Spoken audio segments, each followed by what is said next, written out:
Welcome to my YouTube channel student. This is Opal October commerce and management. Economic की series हम लोग discuss कर रहे थे, ये उसकी क्लास 4 है। National income very very important topic for your all competitive exams as well as for your senior secondary examination. तो आज इस चैप्टर की हम लोग जो है शुरुआत करने वाले हैं और इसके बेसिक कंसेप्ट, बहुत छोटी छोटी बातें हैं, उसको हम डिस्कस करेंगे। ठीक है जी, जिससे आपको इसके चैप्टर से रिलेटेड जो प्रैक्टिकल्स क्वेश्चन है उसको करने में भी आपको मदद मिलेगी। जब आपको क्वेश्चन अच्छे से समझ आता है, जब आपको उसकी लैंग्वेज इकोनॉमिक्स की समझ आती है, तो आपके लिए जो है प्रैक्टिकल्स एक जो क्वेश्चंस करना और जो है एग्ज़ाम के अंदर लिखना बहुत आसान हो जाता है। तो इस चैप्टर के अंदर मेरी कोशिश रहेगी कि आपको बेसिक बेसिक शब्दों के मैं अच्छे से मीनिंग क्लियर कर दूं। तो चलिए स्टार्ट करते हैं। नेशनल इनकम, जिसको डिनोट करते हैं हम एनवाई से। नेशनल इनकम बेसिकली क्या होता है, जैसे एक व्यक्ति की इनकम होती है, वो हर महीने कितने पैसे कमाता है या जो है पूरे साल में कितने पैसे कमाता है, जिसको हम पैकेज बोल देते हैं। इन द सेम वे एक कंट्री कितने पैसे कमा रही है उसको हम लोग नेशनल इनकम कहते हैं। कहते हैं कि नेशनल इनकम क्या है कि it is a some total of factors income. ये फैक्टर की इनकम क्या है, इसको भी डिस्कस करेंगे। जितनी भी फैक्टर्स इनकम्स अर्न करी है normal resident of the country ने, यहाँ पे तीन बातें होगी। एक तो total factors income, factor income क्या होती है, दूसरी बात होगी कि नॉर्मल रेजिडेंट ऑफ कंट्री क्या होता है, और तीसरी अकाउंटिंग ईयर। एक साल के अंदर हमारे देश के लोगों ने कितनी इनकम कमाई, अगर मैं इसका टोटल कर दूं तो वो मेरी नेशनल इनकम बन जाएगी। यानी कि जितने भी फैक्टर्स हो सकते हैं इनकम को कमाने के, वो सारे फैक्टर्स की इनकम एक देश के में रहने वाले नॉर्मल रेजिडेंट के द्वारा जो कमाई गई इनकम है एक साल के अंदर, उसको आप नेशनल इनकम कहते हो। अब यहाँ पे इन शब्दों को समझने की कोशिश करते हैं कि फैक्टर इनकम क्या है, फिर दोबारा जाके आप इस डेफिनेशन को देखेंगे तो आपको बड़ी आसानी से समझ आ जाएगी। फैक्टर हिंदी में हम इसको बोलते हैं घटक तत्व या एलिमेंट्स भी कह सकते हो आप।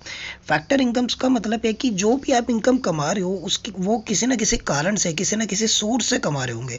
That source is known as factor.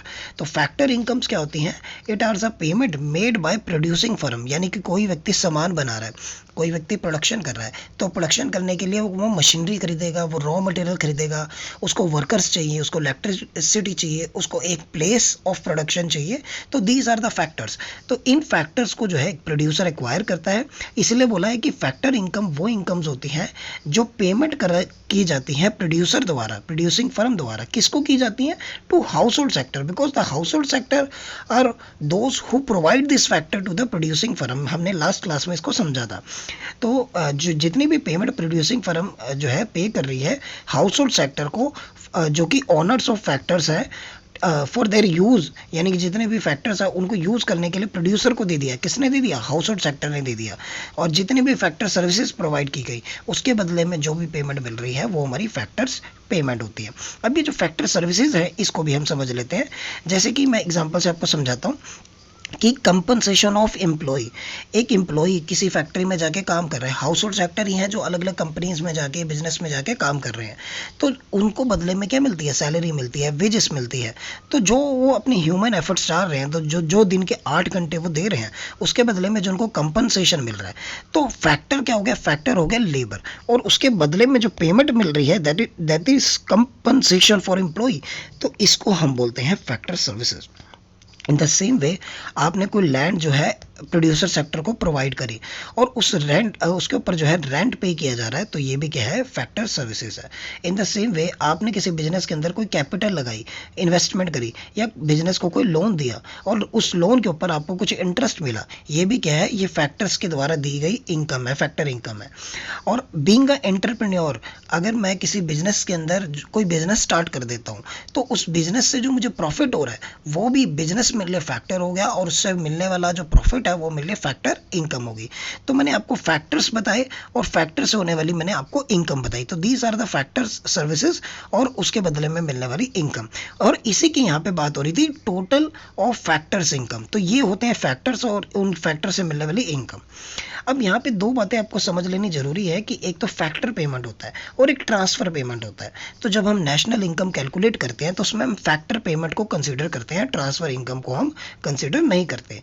We have to know कि क्या होती है फैक्टर इनकम और क्या होती है ट्रांसफर इनकम। तो चलिए इसको बात करते हैं डिस्कस।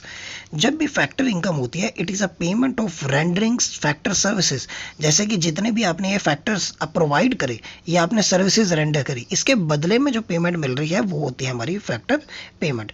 लेकिन transfer payment without getting any goods and services in return, मतलब हमने कोई फैक्टर प्रोवाइड नहीं किया बट वो हमें इनकम फिर भी मिल गई, इसको ट्रांसफर इनकम कहते हैं या यूनिलैटरल पेमेंट कहते हैं। फैक्टर पेमेंट हमेशा बायलैटरल पेमेंट्स होती हैं, यानी कि दो तरफा ट्रांजेक्शंस होती है, दो पार्टी इन्वॉल्व होती है। लेकिन ट्रांसफर इनकम जो है आप कोई एफर्ट्स नहीं लगा रहे, वो यूनिलैटरल पेमेंट होती है।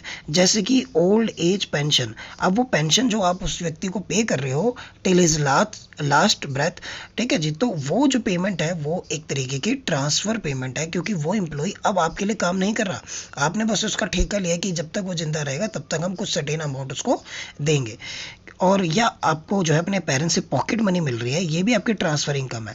कहीं किसी व्यक्ति को कोई डोनेशन मिला, कोई फर्म को डोनेशन मिला, कोई अनएम्प्लॉयमेंट अलाउंसेस मिले, यानी कि जो है बेरोजगारी भत्ता मिला, तो ये सारी की सारी वो पेमेंट्स है जिसके बदले में आपने कुछ नहीं किया। तो ऐसी पेमेंट्स को हम ट्रांसफर पेमेंट कहते हैं and that is not a subject to calculation under national income.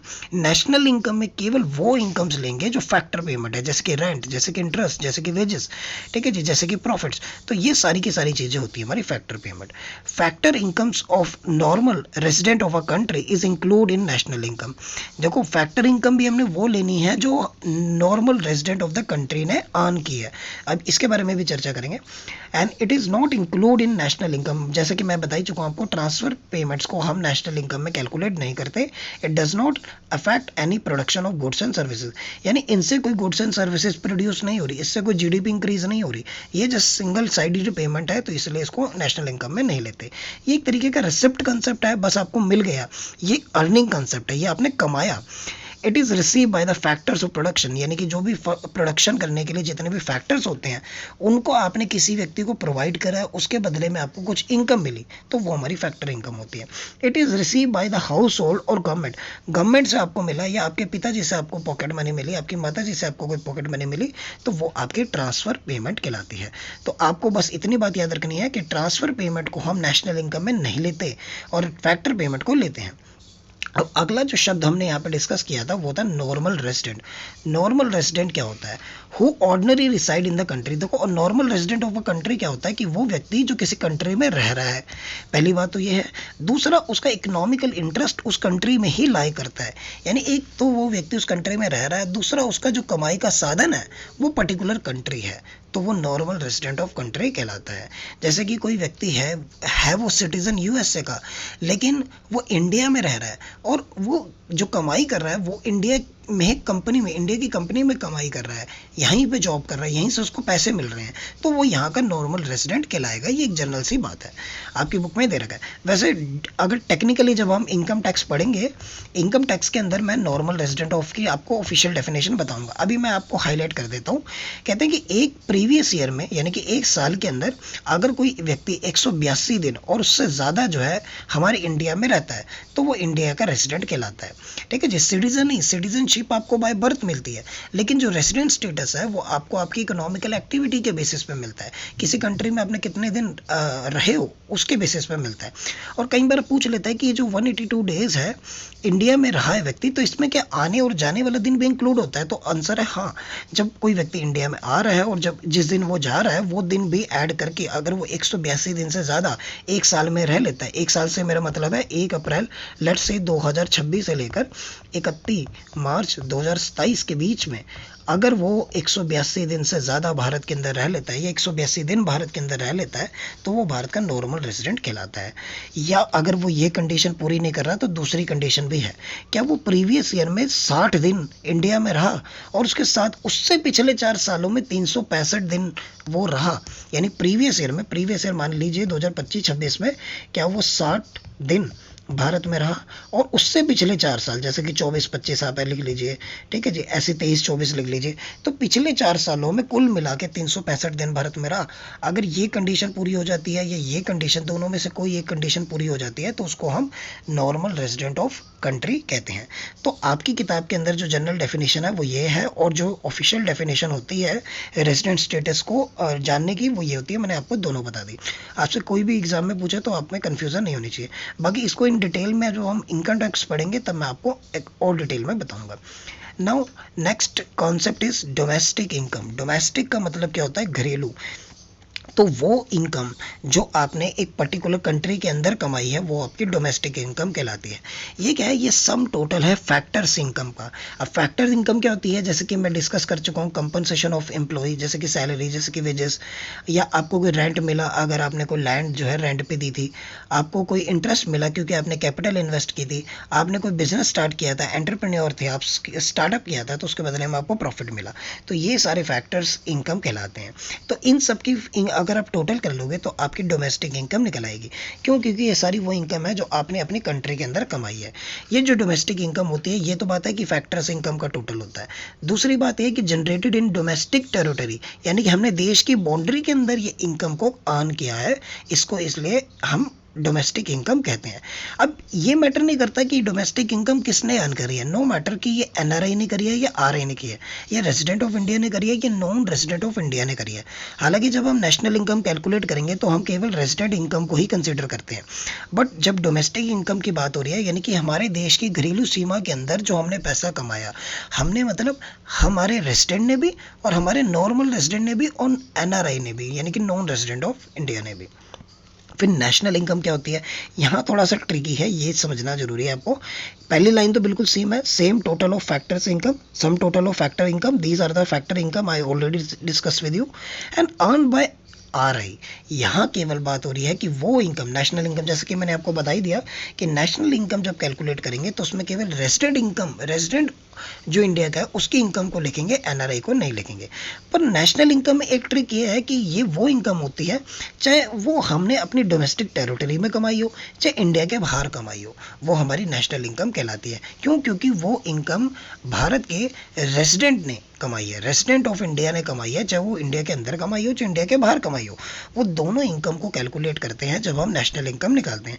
तो आई होप आपको डोमेस्टिक इनकम और नेशनल इनकम के बीच का कंसेप्ट समझ आ गया होगा।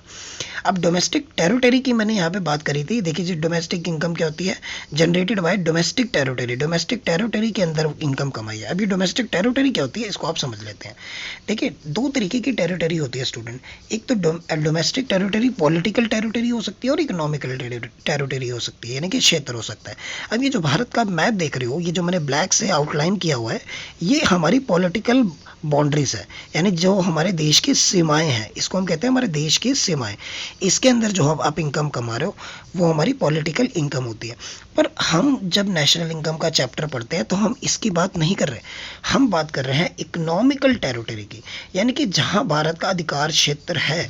अब अधिकार क्षेत्र में भारत में समुद्री एरिया भी आता है, यानी यहाँ पर जो मछलियाँ पकड़ी जा रही है, यहाँ जो मिनरल्स निकल रहे हैं, यहाँ जो जो पेट्रोलियम एक्सट्रैक्ट किया जा रहा है, वो सारा का सारा इनकम जो है भारत की इनकम कहलाती है। ये हमारा जो है समुद्री एरिया हो गया, यानी इकोनॉमिकल टेरिटरी, यानी समुद्र का भी क्षेत्र इसके अंदर मिलाया जाता है। तो जो मैंने रेड लाइन से आपको अलग से ड्रॉ करके दिखाया है, ये जो है हमारे इकोनॉमिकल टेरिटरी होती है। ठीक है जी, इसके अंदर जितने भी मिनरल्स हैं उन सब के ऊपर भारत का अधिकार है, उसके ऊपर कोई विदेशी अधिकार नहीं होता। तो इकोनॉमिकल टेरिटरी क्या होती है? It is a geographical territory, geographical तो है ही, जिसको एडमिनिस्ट्रेट करा जा रहा है गवर्नमेंट के द्वारा, और विद इन इस बाउंड्री के अंदर जो भी पर्सन है, जो भी गुड्स हैं, जो भी कैपिटल है, सर्कुलेट हो सकती है फ्रीली। यानी यहाँ तक किसी व्यक्ति को जाने पर कोई कानूनी पाबंदी नहीं है, क्योंकि ये भारतीय ही समुद्र का एरिया कहलाता है। तो इस क्षेत्र के अंदर जितने भी रिसोर्सेज हैं उसके ऊपर भी हमारा इकाई अधिकार है, तो इसको इकोनॉमिकल टेरिटरी कहते हैं। तो जब हम नेशनल इनकम कैलकुलेट करते हैं तो हम पॉलिटिकल टेरिटरी की बात नहीं करते, हम इकोनॉमिकल टेरिटरी की बात करते हैं। ये आपको समझ आना चाहिए।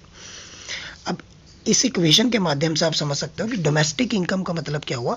नेशनल इनकम में से अगर net factor income from abroad आप घटा दो, यानी कि वो इनकम जो आपने विदेशों से कमाई, विदेशी आपके कुछ लोग जो है विदेशों में भी रह रहे होंगे, यानी आपके मतलब हमारी कंट्री के कुछ लोग जो है विदेशों में रह रहे होंगे, उन्होंने भी कुछ पैसा कमाया होगा, तो उन पैसों की बात नहीं कर रहा हूँ मैं।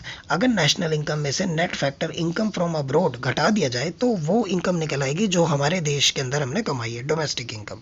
लेकिन नेशनल इनकम चैप्टर है तो हमें तो ये पता होना चाहिए कि नेशनल इनकम कैसे निकलती है। तो कहते हैं कि जब डोमेस्टिक इनकम आपके पास निकल आए, उसके अंदर आप विदेशों से कमाई गई इनकम को भी प्लस कर दीजिए तो आपके पास नेशनल इनकम आ जाएगी। आपसे ये फार्मूला पूछा जा सकता है, आपसे ये न्यूमेरिकल जो है इक्वेशन देकर पूछा जा सकता है। डोमेस्टिक इनकम दे दी, नेशनल इनकम दे दी और पूछा आपसे net factor income from abroad क्या होगा। इन द सेम वे इन दोनों में से कुछ भी देकर आपसे दूसरी चीज़ पूछी जा सकती है। तो वैसे अब जब ये मैं डोमेस्टिक इनकम लिखता हूँ तो डोमेस्टिक इनकम या डोमेस्टिक प्रोडक्ट, इन दोनों शब्दों का एक ही मतलब होता है। एग्जाम में अगर आपके पास डोमेस्टिक इनकम लिखा हो या डोमेस्टिक प्रोडक्ट लिखा हो तो both are the same thing. अब बात करते हैं नेक्स्ट कॉन्सेप्ट की कि जीडीपी क्या होता है। देखिए जीडीपी के बारे में समझना स्टार्ट करते हैं। आपने बहुत बार सुना होगा कि हमारे देश की जीडीपी चौथे नंबर की जीडीपी बन गई, तीसरे नंबर की जीडीपी बन गई, फिफ्थ नंबर की जीडीपी बन गई। तो जीडीपी बेसिकली होता क्या है, जीडीपी बढ़ रही है, जीडीपी घट रही है, तो इसके बारे में मैं आपको बता देता हूँ कि ग्रॉस डोमेस्टिक प्रोडक्ट का मतलब क्या होता है कि टोटल गुड्स एंड सर्विसेज, जितने भी गुड्स एंड सर्विसेज हैं जो हमारी कंट्री ने प्रोड्यूस करे, produce with in a country, और विद इन अ कंट्री का मतलब ये इकोनॉमिकल टेरिटरी की बात कर रहा हूँ, ठीक है जी। तो जीडीपी मतलब कि total goods and services produce with in a country in a particular year at the market price पर, यानी कि जितने में वो बाजार में बिक रहे हैं उस प्राइस पर अगर आप उसको टोटल करेंगे तो हमारे पास जीडीपी निकल आएगी। तो दोबारा से एक्सप्लेन कर देता हूँ, यानी टोटल गुड्स एंड सर्विसेज जो एक कंट्री के अंदर बनाए गए हैं, उनका बाजारी मूल्य, उनका जो है मार्केट प्राइस, उसको हम जीडीपी कहते हैं। अब यहाँ पे दो शब्द आते हैं, ग्रॉस और नेट। ग्रॉस और नेट के बीच में जो डिफरेंस होता है वो डेप्रिसिएशन का होता है। हमने डेप्रिसिएशन के बारे में पहले भी चर्चा करी थी कि डेप्रिसिएशन बेसिकली क्या होता है कि जब आप एक एसेट्स को लगातार यूज़ करते चले जाते हो तो उसकी वैल्यू में गिरावट आती चली जाती है, उसको हम क्या कहते हैं, डेप्रिसिएशन। जैसे आज आपने कोई बाइक खरीदी, मान लीजिए 2 लाख रुपए की, अब उसको 6 महीने बाद जब आप बेचने जाओगे तो वो बाइक उतने की नहीं बिकेगी।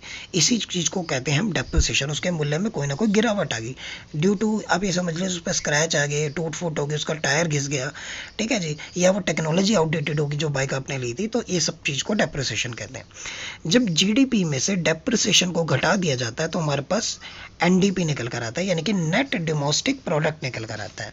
और इन द सेम वे अगर आपको क्वेश्चन में नेट डोमेस्टिक प्रोडक्ट दे रखा हो तो आप उसके अंदर जब डेप्रिसिएशन प्लस करेंगे तो ये नेट से क्या बन जाएगा, ग्रॉस बन जाएगा, जीडीपी बन जाएगा। एनडीपी और जीडीपी के बीच में डिफरेंस जो मूल तौर पर है वो है डेप्रिसिएशन का। अगर डेप्रिसिएशन हम जीडीपी में से घटा देते हैं तो वो नेट जीडीपी बन जाए, नेट डीपी बन जाएगा, ठीक है जी, नेट डोमेस्टिक प्रोडक्ट बन जाएगा। अगला जो शब्द हमें समझना है वो है मार्केट प्राइस और फैक्टर कॉस्ट। मार्केट प्राइस का मतलब होता है कि कोई प्रोडक्ट कितने रुपए में बाजार में बिका, वो उसका मार्केट प्राइस कहलाता है। और फैक्टर कॉस्ट का मतलब होता है कितने में वो प्रोडक्ट एक्चुअल में बना, वो उसका फैक्टर कॉस्ट कहलाता है। तो अगर आपको फैक्टर कॉस्ट निकालना है तो आप मार्केट प्राइस में से NIT घटा दीजिए। अभी NIT का मतलब होता है net indirect tax. Net indirect tax का मतलब क्या है कि इनडायरेक्ट टैक्स में से जब आप सब्सिडरी घटा देंगे तो आपके पास नेट इनडायरेक्ट टैक्स आ जाएगा। इनडायरेक्ट टैक्स इंडिया के कॉन्टेक्स्ट में क्या है, जीएसटी, यानी कि जो लगता तो कंज्यूमर के ऊपर, प्रोडक्ट एंड सर्विसेज के ऊपर है, यानी कि वो पे तो कंज्यूमर करता है लेकिन उसको जमा कौन करता है, उसको जमा करता है प्रोड्यूसर। यानी टैक्स पे किया आम कस्टमर ने, लेकिन किसको किया, हमने सेलर को करा जिसने हमें सामान बेचा, और वो हमारे बिहार पर सरकारी खाते में वो पैसे जमा कराता है, उसको हम जीएसटी कहते हैं या इनडायरेक्ट टैक्स कहते हैं। अगर आपकी इनकम पे टैक्स लग रहा है और आप ही पे कर रहे हो तो वो डायरेक्ट टैक्स कहलाता है, जिसको हम इनकम टैक्स कहते हैं। फिलहाल हम बात कर रहे हैं इनडायरेक्ट टैक्स की। तो जीएसटी जो भी गुड्स एंड सर्विसेज पे लग रहा है, और सरकार हो सकता है किसी प्रोडक्ट के ऊपर सब्सिडी दे रही हो, जैसे मान लीजिए कोई ऐसा गुड है, कोई लाइफ सेविंग ड्रग्स है, ठीक है जी, यानी कि उस गुड्स की ज़रूरत है, अगर कोई बंदा मतलब वो मेडिसिन नहीं मिली तो मर जाएगा, तो लाइफ सेविंग कोई ऐसा ड्रग हो, ठीक है, तो सरकार क्या करती है कि मान लीजिए बाजार में इसकी एक गोली की कीमत 5,000 रुपये है। अब हर व्यक्ति 5,000 रुपये की एक गोली नहीं खा सकता, खरीद सकता, तो अगर वो 5,000 रुपये, सरकार क्या कहती है कि ठीक है बाजार में 5,000 की बिक्री है तो कोई बात नहीं, आप जो है हमसे 2,000 रुपये ले लेना और आप जो है प्रोड्यूसर को 3,000 रुपये पे कर देना। ठीक है जी, यानी प्रोड्यूसर को कहते हैं कि भाई तू 3,000 रुपये चार्ज कर, इसके जो तेरा 2,000 का नुकसान हो रहा है वो हम पे करेंगे, गवर्नमेंट पे करेगी। इसको सब्सिडरी कहा जाता है। इससे क्या होता है, इससे प्रोडक्ट सस्ता हो जाता है। तो सब्सिडरी बेसिकली प्रोड्यूसर को गवर्नमेंट दे रही है और जो इनडायरेक्ट टैक्स है वो गवर्नमेंट जो है चार्ज कर रही है। ठीक है जी, तो इनडायरेक्ट टैक्स में से सब्सिडरी को जब आप घटा दोगे तो नेट इनडायरेक्ट टैक्स निकल आएगा। और अब इसी को अगर हम इधर लेकर जाए कि जब हम मार्केट प्राइस में से, यानी कि वो प्राइस जिस पे गुड्स एंड सर्विसेज बिक रहा है, उसमें से हम नेट इनडायरेक्ट टैक्स का इफेक्ट को घटा दें तो जो वैल्यू निकल कर आएगी वो हमारी फैक्टर कॉस्ट निकल कर आएगी। और नेशनल इनकम हम फैक्टर कॉस्ट पे ही निकालते हैं, इसलिए इस कॉन्सेप्ट को समझना बहुत ज़रूरी था। आपसे पेपर में ऐसा भी पूछा जा सकता है कि फैक्टर कॉस्ट आपको दे दी गई हो और नेट इनडायरेक्ट टैक्स आपको दे दिया गया हो और पूछा हो कि मार्केट प्राइस निकालो, तो फैक्टर प्राइस में नेट इनडायरेक्ट टैक्स को प्लस करोगे तो आपके पास मार्केट प्राइस आ जाएगा और मार्केट प्राइस में से नेट इनडायरेक्ट टैक्स घटाओगे तो आपके पास फैक्टर कॉस्ट आ जाएगी। तो these are the basic concept. आज की वीडियो बहुत ही इंपॉर्टेंट थी। अगर कुछ भी आपको नहीं समझ आया तो आप कमेंट सेक्शन में जरूर पिन कीजिएगा, मैं आपको रिप्लाई करूंगा। ठीक है जी, ये मैंने आपको बहुत बेसिक लेवल पर बेस बनाया है। अगर आपको ये चीज़ें, इन छोटे छोटे शब्दों की क्लैरिटी नहीं होगी ना बच्चों, तो आगे ये चैप्टर को समझना बहुत ही ज़्यादा कॉम्प्लिकेटेड हो जाएगा आपके लिए। Thank you for watching this video. See you soon in the next video.